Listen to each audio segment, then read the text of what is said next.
kikao ni kama ya kidharura. Maana yake mimi nilisema sitaki kuongea sasa. Nisema nitaongea wakati ikifika vizuri. Lakini sasa tumelazimishwa kuongea sasa kwa sababu ya yale ambayo yanaendelea. Yale ambayo yanaendelea ambayo ni uchochezi. Uchochezi ambaye haina kifani. Ndio sababu tukasema mpaka tuongee sasa. Nyinyi nyote mnajua tarehe 15 mwezi wa 8 yale sarakasi ilifanyika kule Bomas of Kenya. Wakati wa Kenya wanasubiri matokeo, Bwana Chebukati alikuwa ametoroka. Anasema ati ameenda kulala nyumbani kwake. Amekaa huko, wale wa commissioner wengine wanamsubiri, haonekani. Sasa ambaye anakuja anasema wale watu ya kwamba ana matokeo. Wale jamaa wanashangaa, matokeo umepata wapi na walikuwa wametoroka mbele nyumbani? Ati ofisa yangu tayari imefanya hesabu na mimi niko na hesabu nataka kwenda kutangaza. Ilikuwa sasa siku 2 mfululizo walikuwa wamefunga ile televisheni, ilikuwa haionyeshi chochote. Hapo walikuwa wanakoroga mambo. Alafu sasa wale wakamwambia pale kwenda tuketi chini utuonyeshe vile wewe umefikia hiyo matokeo tukubaliane. Kataa, akasema pana. Mimi nitaenda kutangaza. Ndio wale jamaa wakasema hatuwezi kwenda na wewe kama sisi hatujaona vile hiyo wewe umefikia katika hiyo matokeo. Na wakatoroka kutoka pale wakakaja kule Serena wakaongea na waandishi wa habari. Sivyo? Sasa wakaongea na waandishi wa habari wakasema yale ambayo Bwana Chebukati anatangaza sisi kama wanachama wa tume ya uchaguzi hatumo ndani yake. Lakini Chebukati akaendelea namna hiyo, akilindwa pale na askari, akatangaza yale. Alikuwa ni yeye na wale vibaraka yake wawili by commissioners, ambaye vile vile waliogopa kwenda na wewe kwenye jukwaa. Alikwenda peke yake. Akaenda peke yake na katoa ile matangazo peke yake. Sasa tume ya uchaguzi iko na wanachama 7. Wanachama 7, 4 miongoni ya 7 ndio majority. Walisema ya kwamba wao hawakatai yale matokeo Chebukati yalitangaza. Sasa jamaa wakaendelea. Alafu sisi tukasema hatukubali. Lakini tukakaa kimya. Tukasema tukaenda mahakamani. Mahakama tukakaa pale, kuna mahakama tukatoa ushahidi ambayo ulimwengu yote iliona. Ushahidi ambayo ilitoka moja kwa moja katika ile portal ya IBC. Wakaangalia. Hata wale majaji wakati ile walipoona yale mashahidi walishangaa. Lakini baadaye wale majaji vile vile walitishwa. Alafu baadaye wakatoa sasa ile uamuzi ambaye hata kila mtu anajua hiyo uamuzi hairidhishi. Tukasema sisi hatukubaliana na hiyo uamuzi, lakini tunaheshimu kwa sababu ni demokrasia. Na tukasema tutaongea baadaye. Tulikuwa tumesema tutangoja tupatia serikali hii ya bandia siku 100. Siku 100 wafanye yale ambayo walikuwa wanataka, waliahidi wa Kenya watafanya. Kwa hivyo sisi tulipanga kuongea tarehe 15 mwezi wa Januari.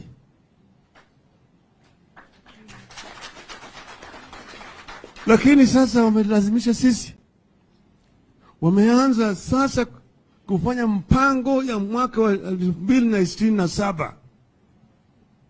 Wameanza sasa kwa kwanza kufanya njama ya kutoa wale 4 ambao walisimamia uhaki. Ati mpaka hao watolewe. Kisheria inatakikana Bwana Chebukati, maana yake tamu yake imeisha, ingetakikana tarehe 1 mwezi jana angeenda kwa kitu inaitwa terminal leave. Aende kule akingoja kustaafu tarehe 17 mwezi Januari. lakini ameapa ya kwamba hawezi kutoka mpaka hawa wanne watoke. Manake yeye anajua uchafu ambao yuko pale ndani anapicha. Bado wanakaa pale katika tume ya uchaguzi, Chebukati na wale wenzake. Wao ndio wakati huu hata wanafanya yale by elections zinaendelea, wanazidi kufanya hapo. Sasa wakaleta mswini, wataweka ile kamati ya bunge inaitwa JLAC. Wametoa ripoti yao. Jana mliona katika bunge ikaendelea, ikapitisha kwamba hao watu wasimamishe kazi, alafu rais aende aweke tume ifanye uchunguzi ili hao watolewe katika tume ya uchaguzi. Makosa yao ni nini? Manake wao walikuwa wamelinda ukweli. Na vile mimi naongea na nyinyi sasa hapa namna hii, Bwana Ruto tayari imeshateua hiyo tume. Tayari imeshatoka gazeti, weka tume ya kutoa wale katika katika IBC. Alafu vile vile walipitisha jana sheria ati sasa wanabadilisha namna ya wale ambao watateua makomishona wapya watateuliwa.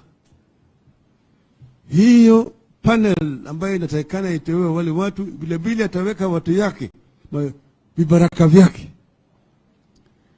ili wao sasa waendelee, ili wateue wale wanachama wapya wa IBC ambaye itafanya rigging yao ya 2027. Hiyo ndio inafanyika hapo.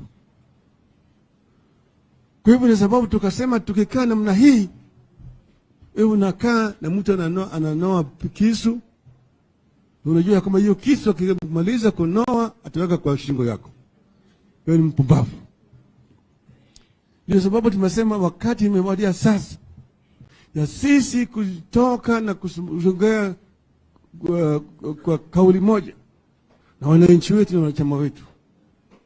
Tumesema tunataka ushauri na wananchi. Tutakuwa na mkutano na wananchi ya kufanya ushauri, kuuliza wananchi kama wao wanakubaliana na ile njama ambayo inapangwa na serikali ya Ruto na vibaraka vyake. Hiyo ndio sababu tumeamua kuongea siku ya leo. Siku ya leo tunaanza mapema, manake sisi tulisema Ruto, endelea, timiza ahadi yako na Wakenya, tuangalie ulitoa ahadi ingine ulisema ukiweka Biblia chini, hii na hii ndio utafanya. Ndani ya mwezi moja bei ya mahindi itarudi chini kutoka 200 hadi 70. Bei ya mafuta itarudi chini. Gharama ya maisha itarudi chini. Kodi ya nyumba itarudi chini. Utaleta hata fund ile ya kina mama na kadhalika. Na yale yote ulitoa ahadi. Ndio tunasema tumwache Ruto afanye yake, Wakenya waone. Lakini sasa yeye ameanza vita na sisi. Yeye ndiye ametangaza vita. Ametangaza vita.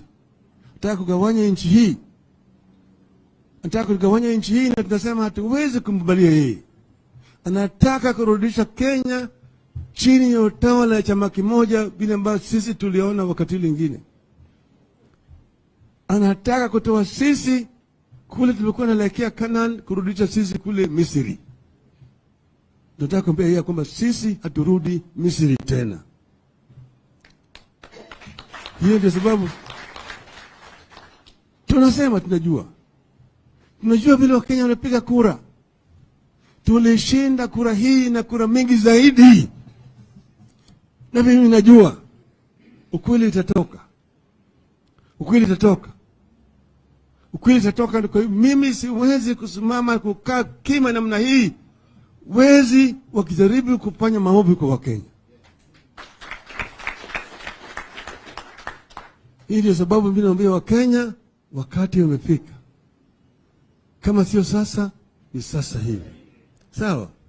Hiyo ndio sababu niko hapa na statement nataka kusoma sasa.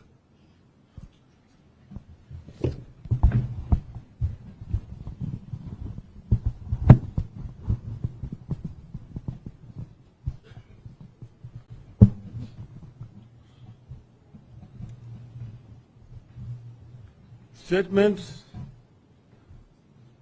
on the start of public consultations on the state of the nation, December 2 mwaka 2022. As was expected, the Justice and Legal Affairs Committee of the National Assembly has recommended the formation of a tribunal to kick out the 4 IEBC commissioners. And as we are talking here, already the tribunal has already been set up. The outcome was predetermined, and there was clearly no need for JLAC to spend taxpayers' money purporting to be giving a hearing to the 4 commissioners. We have said before, and we will say it again, the tribulations of the commissioners are not about 2022 elections. This is about 2027 elections. That is why it is not Wafula Chebukati facing JLAC, despite being indicted by the Supreme Court. The 4 are being forced out because William Ruto and the Oda administration want a clean slate at the IEBC and fill it with his stooges and henchmen for the 2027 elections. Mr. Ruto wants to rig the 2027 elections in 2022.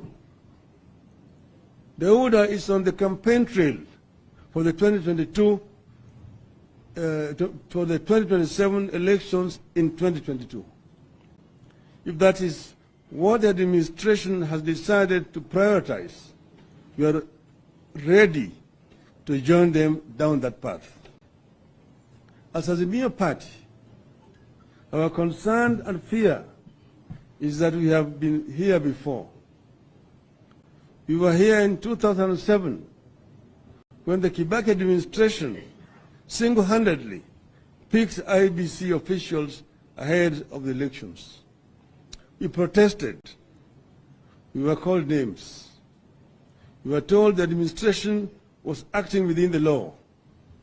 That single undertaking, when it was over, left more than 1,300 Kenyans dead, pulled thousands of Kenyans out of their homes, and drove the economy into the gutters through the post-election violence.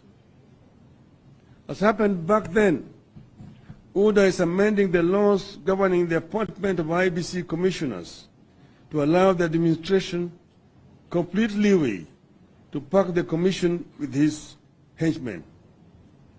You have gone back way before. We have gone back that way before the IPPG deal that allowed the government and opposition specific numbers at the commission. As a mere party, we wish to underscore that Ruto has taken a machete to hack the pieces and mutilate the 2010 constitution, which he did not support, with the leader of the red flag. We are witnessing the emergence of a darker form of dictatorship than what we witnessed under KANU. We in Azimio are here to let Kenyans know that with the benefit of history, we are going to protest and resist much more strongly than we did in 2007, because we now know just how wrong this can go if we do not stop it now. So we appeal to Kenyans to get us right and clear. This is not about the 4 commissioners. This is about the 2027 elections that could go terribly wrong if we let the Ruto administration get away with the fires they are lighting. This is about resisting the capture and emasculation of key institutions that need their independence to stand up for the country when need be. We need to jealously preserve and protect the independence of our institutions.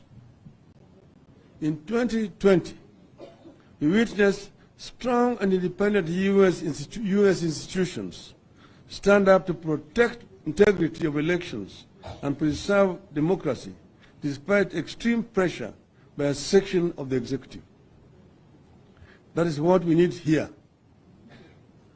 It is what we are launching the fight here, the fight for here today. The judiciary has been captured. The criminal justice system is collapsing.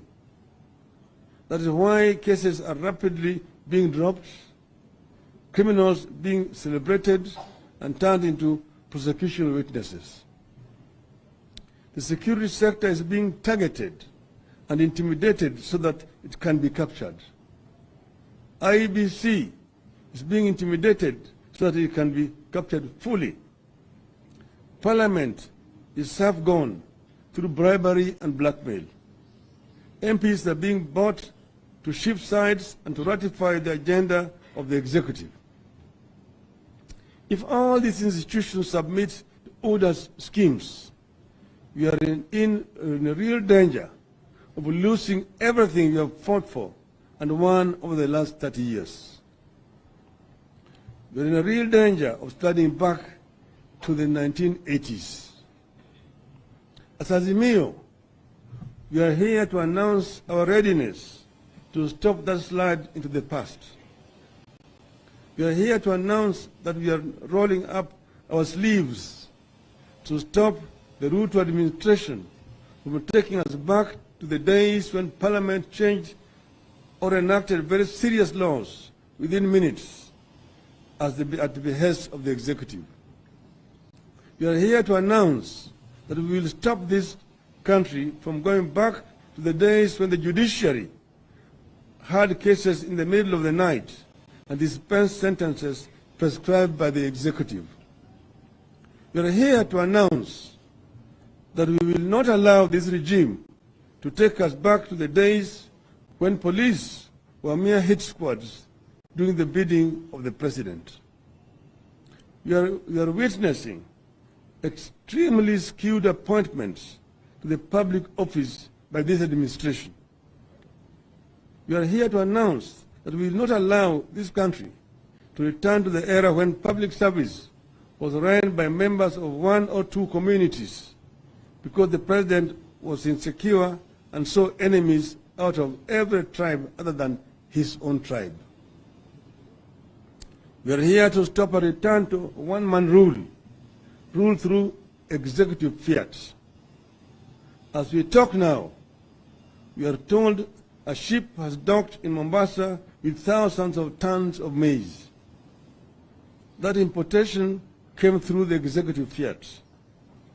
We maintain our rejection of the GMO foods and crops.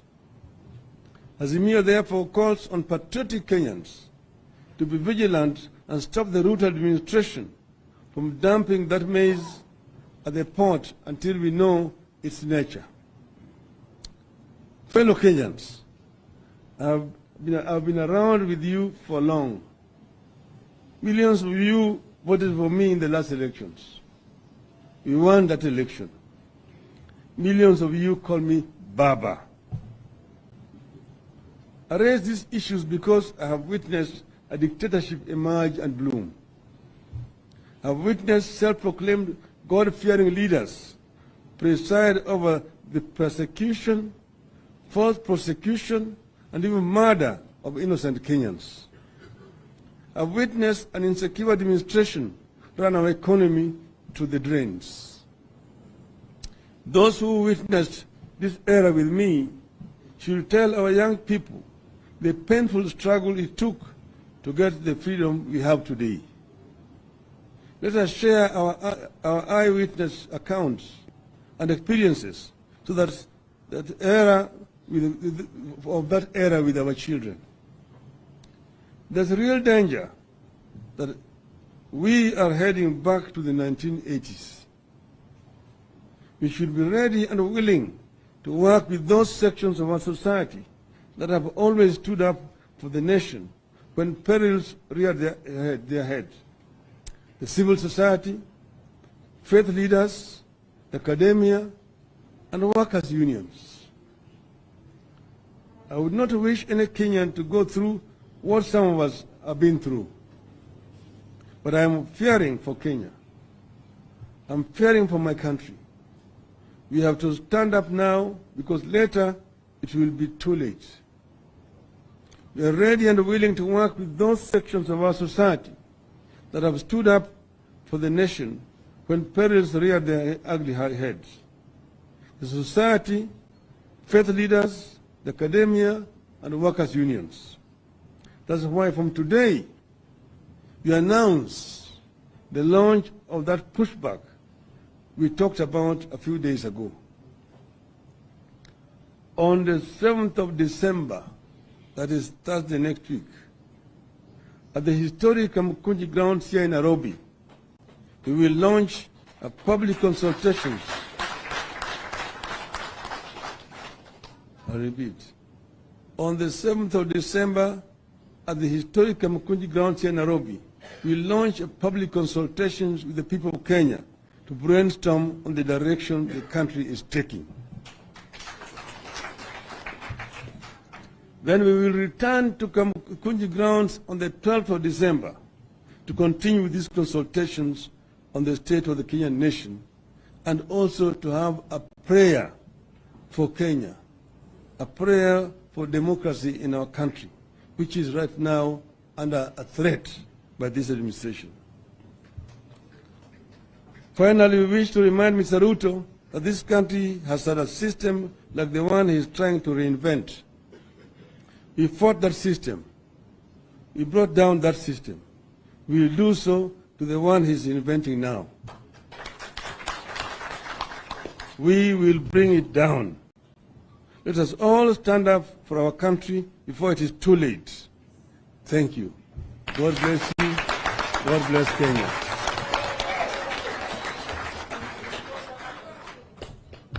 End of the statement. Azimio.